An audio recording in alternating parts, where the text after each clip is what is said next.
এই কবিতাটা পাঠ করে আমি শুভরাত্রি জানাচ্ছি সবাইকে, বন্ধুদের। দুঃখের আধার রাত্রি, রবীন্দ্রনাথ ঠাকুর।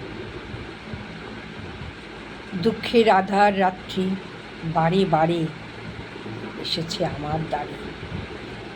একমাত্র অস্ত্র তার দেখেছিল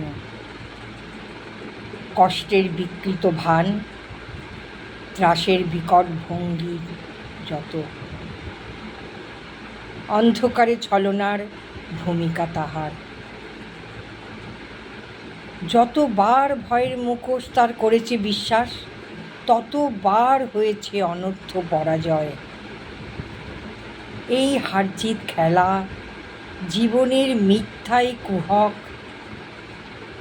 শিশুকাল হতে বিজড়িত পদে পদে এই বিভীষিকা, দুঃখের পরিহাসে ভরা ভয়ের বিচিত্র চলচ্ছবি। মৃত্যুর নিপন শিল্প বিকীর্ণ আধারে, ভয়ের বিচিত্র চলচ্ছবি, মৃত্যুর নিপন শিল্প বিকীর্ণ আধারে। নমস্কার।